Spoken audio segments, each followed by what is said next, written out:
Hey everyone, welcome to the Power Monkey podcast. I'm Dave Durante, and this week and the next couple of weeks, we're going to be offering something slightly different and more unique with our podcast with the CrossFit Open for the 2022 season upon us. This week was 22.1, and what we're doing over the next 3 weeks, myself, my normal co-host Chad Vaughn, along with Chris Hinshaw, the man from the endurance world, we're going to be giving some advice, some primers, some ways to be tackling these workouts as they come up. The workout was just completed by the 4 athletes, and we went through it and we were able to kind of figure out some ways for you guys to think about tackling this particular workout. We'll go through it. It was only about a half an hour long, so it's a nice way to kind of get condensed information, something that might be helpful. We hope you guys enjoy this one, and hopefully you enjoy it for the next couple of weeks. Before we get into it, we wanted to announce our sponsor for this week is UCAN. Most pre and post-workout nutrition products are filled with sugar, fast carbs, or stimulants, and they give you only a quick flash of energy that's very short-lived. We've been big fans of UCAN for a number of years now. They've been a part of camp for about 1.5 to 2 years now. We're super excited to be offering their products at camp, and have been testing it out with our coaches and staff at Power Monkey Camp now for close to 2 years. They are fantastic. They are a trusted partner with a lot of the top CrossFit pros out there, like Scott and Saxon Panchik, Travis Mayer, Emily Rolfe, along with many, many more. UCAN's extended release technology has a remarkable ability to provide a steady flow of energy without spiking blood sugar levels. If you're interested about learning more about UCAN and what we're doing with them, you can check out UCAN, that's UCAN.co/PowerMonkey, and save 25% on your order with the code PowerMonkey. Now let's get to the podcast. All right, fellas. Well, the start of the open season is upon us. 22.1 just announced. I'm really excited to have my normal co-host, Chad Vaughn, and of course, the specialist of all special guests, Chris Hinshaw, with us. The three of us, SMEs in all of our individual particular areas, gymnastics, weightlifting, endurance training, going to give you a little bit of insight on what happens with these open workouts. And I'm excited about 22.1. If you probably didn't right away, handstands, wall walks back in there, of course, I'm going to be excited about it. But what did you guys think about this announcement? Go for it, Chad. I know you love the dumbbell. Well, no, I'm glad that you said that. But again, you've got way too much confidence in me because dumbbell snatches, especially paired with box jump overs, anytime that they've come up in the open before or just in a workout in the CrossFit gym, and they kill me. That combination really gets me just about almost more than anything else. Almost as much as running, Chris, not quite as much, but that combination is tough on me. So that was my immediate thought when I saw it was, oh man, if I got to do this workout, it's going to hurt. Yeah, there's a couple things that I noticed right away. One, I think it's important to note, this is the first open workout that without Castro there. I think it was kind of interesting to hear an announcement that didn't come from Castro. I think they made a good choice in having Tia do the announcement. But I think we are in a new era now, just trying to move into a new direction here without Castro there. Definitely a little strange, but I think everyone kind of recognized, oh, okay, this is a little bit of a new era in terms of where the open and where the games are going. Along with that, this workout is freaking long, super long, 15 minutes with this triplet. It's, Chris, you mentioned, no endurance movements. This is a pacing workout. This is right up your alley. I mean, let's face it, it's an endurance workout. In track and field, the reason why there's 3,000 meters is they needed to set a benchmark for what is considered an endurance event. And endurance in track and field starts at 3,000 meters, 1.8 miles. For top runners, that's 9 minutes. There is a physiological reason why endurance starts at 9 minutes. And that's where you could have a strong, very high VO2 max, and that will get you to 9 minutes. And we see that all the time with CrossFit athletes. But if you want to go beyond 9 minutes and be competitive, then you've got to have a extremely strong lactate threshold, a maximum sustainable pace. Mm-hmm. So 15 minutes and altitude as well. I mean, we watched the open being done in Boulder. I think it's something that can't be overlooked with athletes, especially somebody like Noah coming from sea level. Most of these athletes not training at altitude, how much of an impact that's going to have on, say these athletes redo it later this week. How much of that altitude is going to impact their score and then be able to redo it? Well, so in the movement, and we could just talk about and quantify it in the movement of running. So the altitude that is sitting in Boulder, it is the equivalent of sea level. And looking at the 100-meter distance, if you compare your sea level time to your Boulder time, you'd be 1 second per 100 meters slower. So it's a substantial amount. If you think about it, you know, every 15 to 20 seconds that goes by, just stack on another second just because of the altitude. It matters. Right. So I would recommend, and I'm sure you would as well, for these athletes to redo this workout, and especially if they're looking to potentially have an opportunity to end up at the top of the podium, finish the open at the top. If that's going to impact them that much, then they probably most likely redo this Sunday, or, you know, prior to inputting the scores. For sure. Look at Noah. Noah didn't take off his shirt until what, the last minute to go. Yeah. You wonder, I mean, Noah needs some temperature there. Yeah. But yeah, I think that the altitude, there is no adjustment, unfortunately, for the people that live at altitude and that want to do the open at altitude. And if you're trying to go to quarterfinals, the truth is that you got to go down to sea level. Yeah. Now, I'd like to go through each of the individual movements if we can, and we'll start out with wall walks. And I just have a few comments on it from what I noticed. And obviously, wall walks are kind of my jam, right? I'm all about it. Like last year's open workout, what 21.1 was probably the best workout I ever had in the open. It was great to see wall walks come back up again. And even though I know I'm getting a lot of shit for this because I started laying down, and I think a lot of other people did too. The workout starts standing up. So everyone, make sure you're standing up facing the wall, and then go into your prone position. Don't start on the ground. Otherwise, that will be a failed workout right off the bat, which happened to me last year. So make sure you are standing up facing the wall before getting into the wall walks. But a couple things to note here. 3 wall walks for these 4 athletes. All these 4 athletes are former gymnasts. And so we got a little bit of a deceiving interpretation of how difficult the real wall walks are going to be for most people.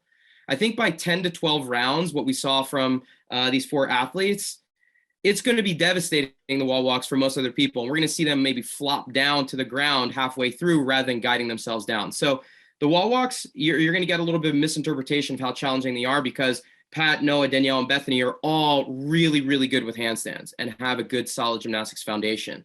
So I think it was a little deceiving to think that, oh, you know, they were able to get through them fairly manageably. Also, look at the pace. You know, Chris always talks about the importance of pacing. I love one of the notes that has been very impactful for me in terms of my running is finding your breathing pattern with your steps. Chris, you talk about this all the time. And if you notice the way that they were doing their wall walks, they all had the same pattern to the wall and down from the wall on every single rep. They took 4 steps to the wall and they took 3 steps back. Every single athlete did the exact same pattern on every single repetition. Now, that doesn't mean that 4 and 3 is going to be right for you as an athlete, but you should find a pattern to the wall and a pattern descending that's going to allow you to pace it throughout the entire 15 minutes. So I'd recommend all the athletes to take a few reps to figure out how many steps it takes them to get fully inverted and how many steps it takes them to get fully back down to prone, hands starting in that same starting position again, so they can actually use that as a pacing measure. Oh, I think that's terrific advice. I mean, that rhythm, you're right. It was, I was very impressed by that. One of the things that I did do is I did record every single round that each Noah and Pat Vellner did, meaning as they transitioned from one movement to the next, I recorded those splits. And what's interesting that if we just take a look at the movement of the wall walk, in the 10 rounds, it took Noah 3 minutes and 45 seconds, and it took Vellner 3:54. Their average, Noah was 22 seconds per round, and Vellner was 23 seconds per round. So they were very close. Interesting to me was comparing their first 5 rounds against their second 5 rounds, meaning what was the rate of slowing? Like, how fatiguing is this workout? And, you know, part of it is that they're only so fast that you can go. And the truth is that these guys slowed down almost 32% in the second 5 rounds when comparing it against the first 5 rounds. So meaning they were about 1 minute and 39 seconds for the first 5 rounds, and they were around 2 minutes and 10 seconds for the second 5 rounds. To me, that's interesting. That is a dramatic rate of slowing. Do you think Yeah. what do you think the factors are there? Do you think they went out too hot? Do you think the altitude is you said that 9-minute point is important, and you get into that second round of 5, that starts to kick into that past the 9-minute barrier. What do you think was the factor there? So that's a great point. So the reason why is that, their average, like I said, was somewhere around that 22 to 23 seconds.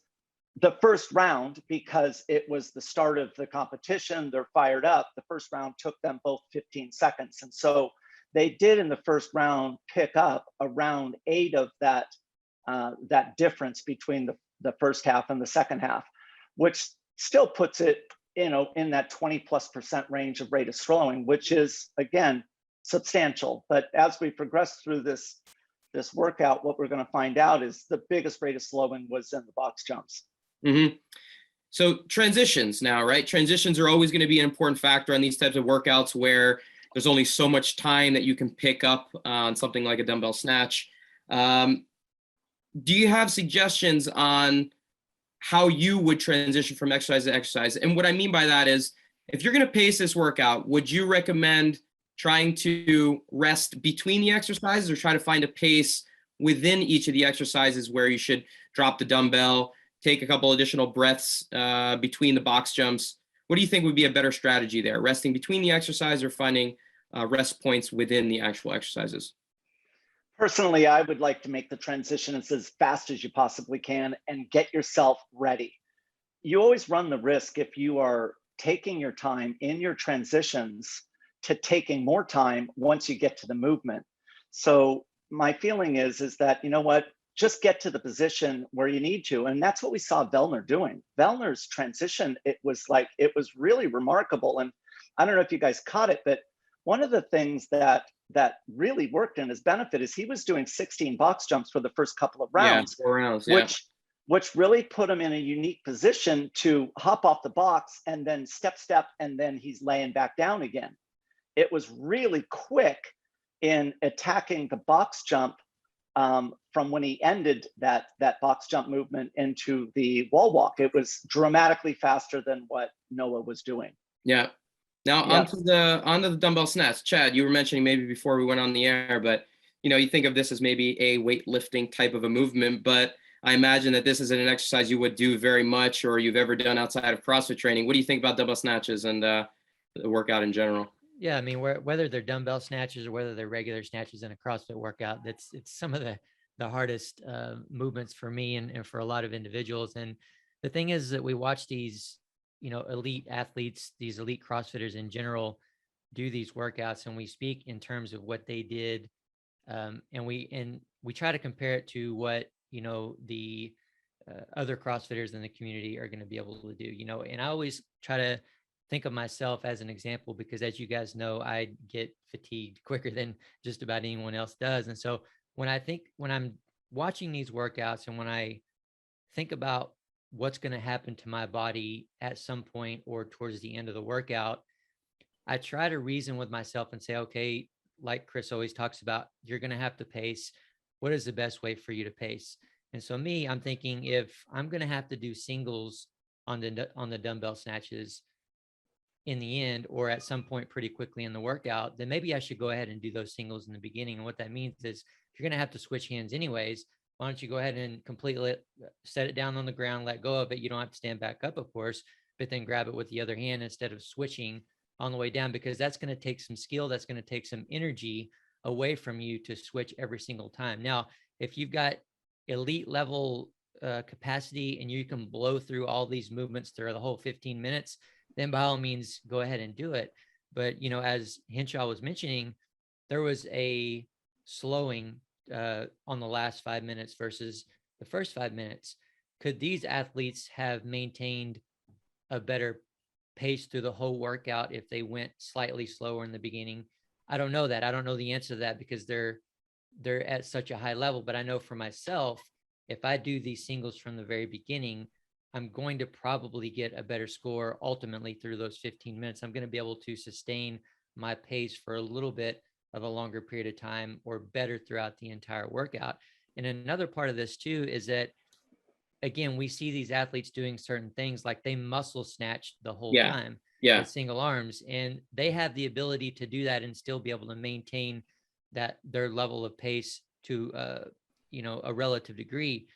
For me, that's going to kill me. It's going to kill me very quickly. So I'm going to be power snatching the dumbbells along with doing single reps throughout the entire workout. And with doing that and trying to squat down a little bit more as opposed to leaning over Right. with a rounded back and doing a Romanian deadlift, you're going to be using more of your whole body instead of isolating portions of your body, even though you're doing these box jump overs right after, where you might be saying, because I've got to do these box jump overs, I want to save my legs. No, don't try to save your legs on the muscles, on the dumbbell snatches. Use more of your whole body, be as efficient and as effective as you can on each individual movement.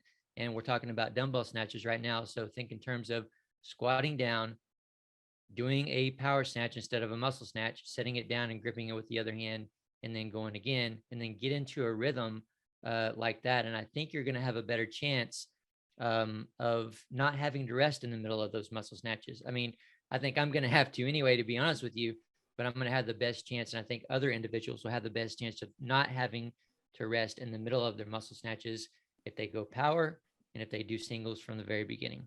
I think that's such an awesome point, Chad. And it's something I was really excited to ask you about because, all four of these athletes are just so strong that they don't have to squat down very much to do the dumbbell snatch, that they can just muscle snatch throughout the entire exercise. And what I find would potentially be a big issue going right into the box jump, not just saving the legs, but it's going to blow up their back much more, right? I mean, their back is going to get blown up. So for the average athlete that's watching that movement being done by Pat or by Noah or anyone else, they say, I'm going to try to do it that way.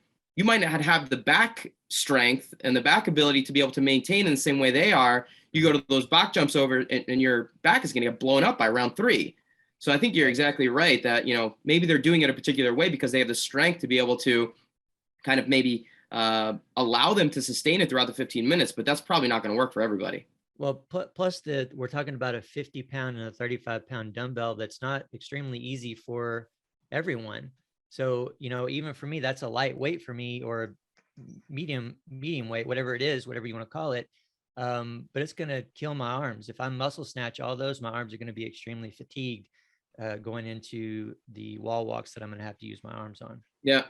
I got one more question now, the transition to the box jumps. And we saw a few different techniques. The guys, they have the 24-inch box jumps, a little bit higher. They were finishing in a pretty deep squat from the beginning. They were not finishing very high, using less of a jump, finishing low, and transitioning fairly through that bottom squat onto the other side. The ladies were doing something slightly different, especially as they started. The 20-inch box jump a little bit lower. They were jumping a little higher. Bethany did it throughout.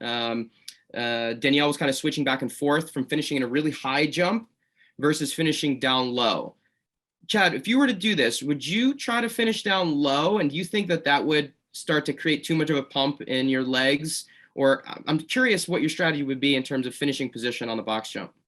Again, I have to think in terms of what's going to happen to me pretty quickly or towards the end of the workout. And I know that with these box jump overs very quickly,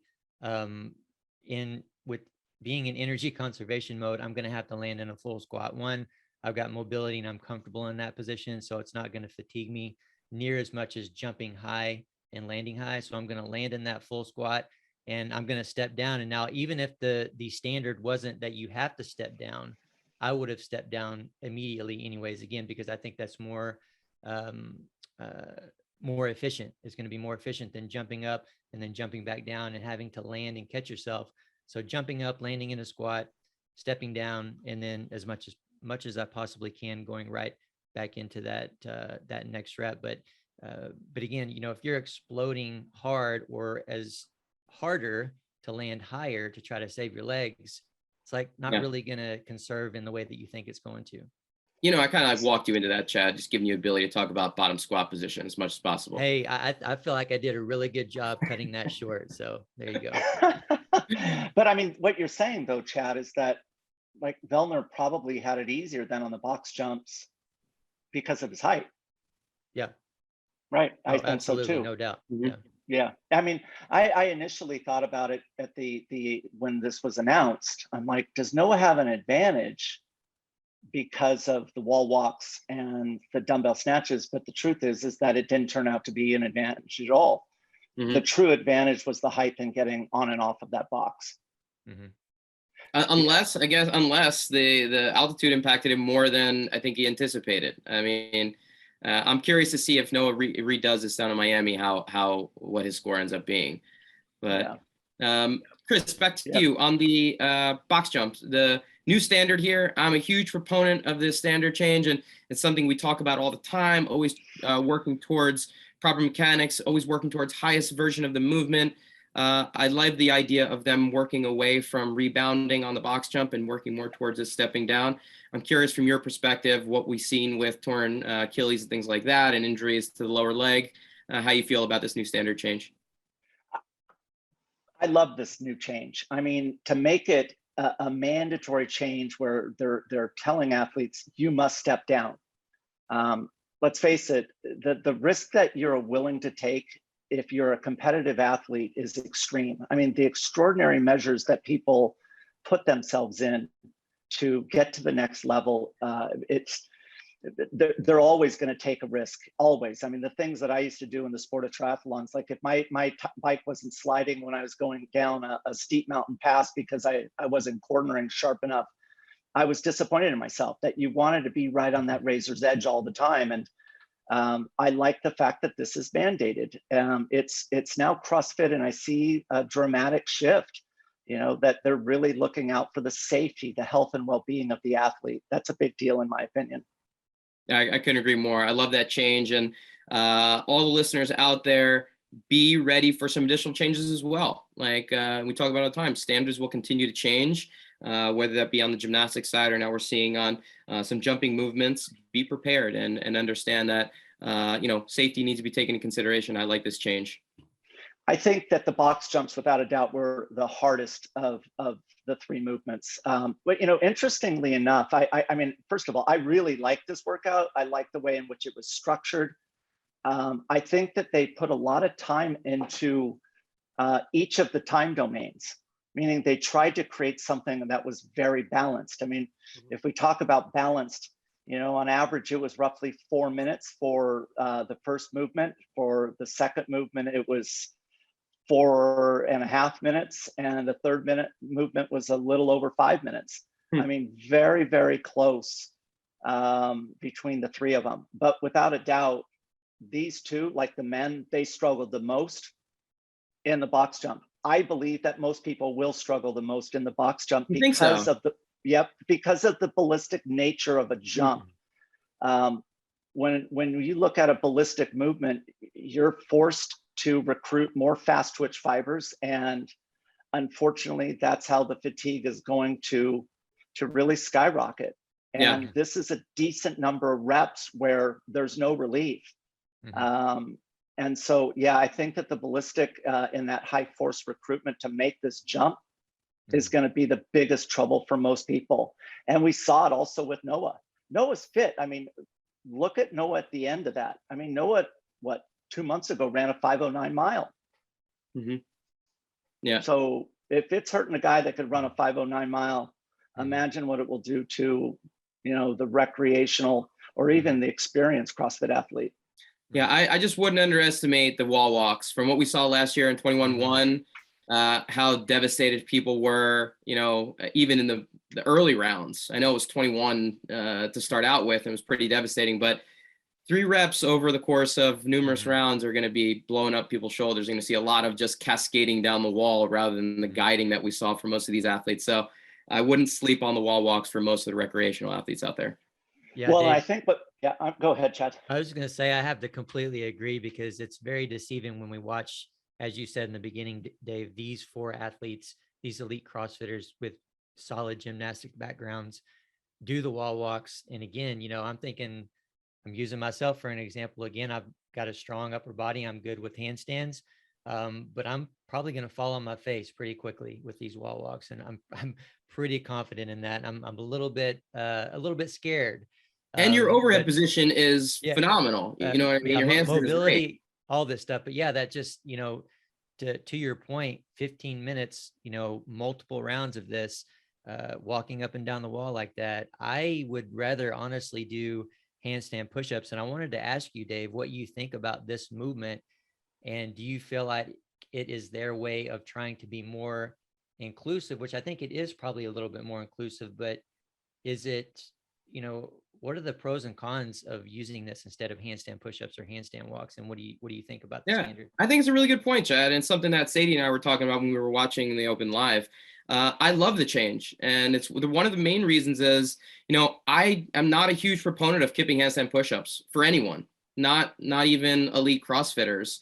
They are much more in a place to be able to control their reps and be able to do high volume when it comes to kipping handstand push-ups. But most recreational athletes who are doing kipping handstand push-ups can't do strict. So what ends up happening is just dropping down to their head, within the first few reps. You have 100 reps. What's that doing to your neck over time? And just talk about the longevity of an athlete. So from my perspective, yes, it's about being more inclusive and allowing a lot more of the general population to take part, even if, it's a slight shift, not going fully inverted, but it's also a safety measure too, to make sure that people aren't doing kipping handstand push-ups when they really shouldn't be. Yeah, for sure. Well, and it also takes less risky movement. I mean, the amount of people that I have seen doing open workouts that are trying to be competitive, jamming their head into the ground, and just the damage it's doing to their neck and their spine. No, I think this is going back to, trying to find a safer way to create a complete test. Yeah, back to what I was going to add about the box jumps is the amount of fatigue that is going to develop in the body. Lactic acid, those fatigue causing metabolites are going to be skyrocketing in that box jump, and it's going to enter the bloodstream. And if you're sitting there thinking my upper body's going to recover while doing that lower body box jump, you're kidding yourself. As we know, that lactic acid, those fatigue causing metabolites, as soon as it hits the bloodstream, it's now going and trying to find vacant muscle groups, and there's nowhere it's going to hide.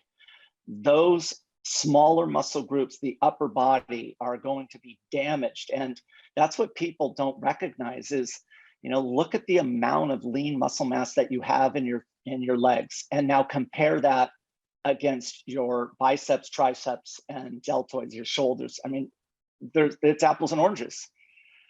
And so, yeah, no, I agree. I think that those wall walks are going to be brutal, but without a doubt, what we saw from at least Vellner and Olsen, their rate of slowing in those box jump was, almost 35% from the first half to the second half. It hurt them. I think one of the things that'll be really interesting. Well, are you guys all planning on doing the workout? I love this workout. I know, it's right up your alley. So we should come back. We have next week's, and we should all talk about how it went for us and what we actually thought about the fatigue points doing it personally. But, Chris, you mentioned that it was a pretty evenly split 4 minutes, 4 minutes, 5 minutes, somewhere around there, 4.5 minutes between the three exercises. I'm really curious for the average CrossFitter how that split is going to look. I think that'll give us a really good indication of where the fatigue points really set in. So we can use it ourselves as the average CrossFitter to kind of maybe use a little bit stopwatch and figure out our own splits. I mean, I think that use me for the below level, below average, but yeah. This is a tough time domain for Chad. Painful. Anything over 4 seconds. Honestly, I think that this, with the wall walks, anytime that you are an athlete and you're fatigued and you're laying on the ground, you're going to lay on the ground a little bit longer each time that body lays there. And you're going to surprise yourself how much time you chew up by laying on the ground. You see it with burpees all the time. Yep. It's going to become a resting position for most people. Yeah. Right. And the box jumps, I mean, let's face it, that step down is of value, and there is some opportunity to recover. And unfortunately, with the smaller, muscle groups of the upper body, there's just no relief. Yeah, I mean, we're going to find some people sleeping there. I'll be the first one. Well, I love it, guys. I think this is a sufficient starting point for week one. Predictions? Any predictions on who you think might be well suited for this outside of the 4 athletes that we saw? Go ahead, Chad. Chris said, I think you have the best idea on this. I mean, I do think that we'll probably have someone go over 12 rounds, is my prediction on that. Oh, yeah. I'm not sure who it will be, but I think somebody will probably hit that. Yeah, for sure. It's going to go over 12 rounds. For sure. All right. How about this? Within our Power Monkey coaching staff community, who's going to crush this one? Who within our group? Jordan. Jordan. Yeah, Jordan should be thrown out. It's not fair. Yeah, he's an anomaly. I'd say Vanessa. Vanessa's going to destroy this workout. Yeah, she should do well. Yeah, so we'll see. We'll get back on here. If you have not already and you're listening here, go on to and you're doing the open, add Power Monkey Fitness, hashtag Power Monkey Fitness to your team, and you can follow along with other Power Monkey coaches that are doing the workouts each week, and you can follow along with where we all place. So it'll be a good way for you guys to track along with the coaches that are doing it. Well, Dave, let me hear your prediction. What's your prediction for yourself and Hinshaw, you as well, just so I have something to aim for? How many rounds? Yeah. 7. 7? Okay. I was going to say around 8. I think I could probably get 8. Okay. I was going to say 5 for myself, just to that's really low bar there, Chad, huh? Well, I don't know, Chris, you've seen me breathe and recover before, Chris. What should I aim for? Give me something to aim for. What am I capable of? Yeah, just try and get into the 6th round. That would be okay. That would be a good one. Because Chad, it's 15 minutes. So I can get 6. I'll get 6 rounds in 10 minutes, and then I'll basically be done, and I'll have to rest for the last 5 minutes. How about that? Jordan's asking if we should have a bet going on. Maybe we should throw it out there for this first week. Let's see if any listeners out there can come up with a good bet for us that we can do in front of everyone. Chad and I always have a fun little competition going on from the open that I think, Chad, you still owe me our rhythmic. I don't know. I think I think so much time has passed that's it's voided by now at this point. All right, we can start over again. Well, for this one, only if I can have a handicap. I got to have a handicap on this one, even though there's a 50-pound dumbbell in there. All right. Well, as soon as the barbell workout comes up that has more than 95 pounds on it, I want a handicap. That's fine with me. You can do that. All right. Before we jump off, Chris, tell everybody where you're at. It's kind of a cool location where you were for this first workout. Oh, I got invited to. I do work with the FDNY, and there's a throwdown between the FDNY and the NYPD tonight at CrossFit Gantry. And so I got invited. CrossFit HQ is going to be out there, and yeah, it's going to be a good event. They're throwing down at 7 p.m. tonight. So just after this, we're going to head over there and love it. Going to Queens. And yeah, I really like what CrossFit is doing with the occupational games. They're making an effort to feature first responders, and that's going to pull more people into the community. And I think that's great. I think that, the awareness, what's happening with first responders and the importance of health and fitness, and now to feature it, I think it's going to create some momentum. Yeah, there's a good buzz of energy. Well, you know what, New York's your city, Dave. Oh yeah. I love it. And I used to go to the gym right around the block from Gantry. I used to live in Queens for many, many years, so I know the area well. So have fun out there tonight. I know you're pulling for FDNY, so you got to give us a little rundown of how it went and how the firefighters and the police actually did with it. Will do next week. Yep, for sure. Or awesome. Yeah, next Thursday. Do it.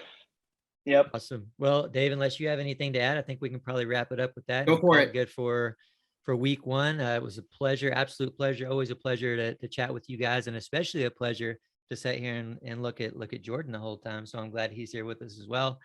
But look forward to seeing you guys again next week and talking more about the open. I'm a little bit worried about this workout, but I'll do it, I suppose, since we have to, and get it done, and maybe I'll be alive to talk about it next weekend. But to our listeners out there, as always, we very much appreciate you guys listening in. Be sure to head over to PowerMonkeyFitness.com for services and upcoming events. Also, check out our Instagram pages for regular teaching and technical content at Power Monkey Fitness, at Dave Durante, and at Ollie Chad.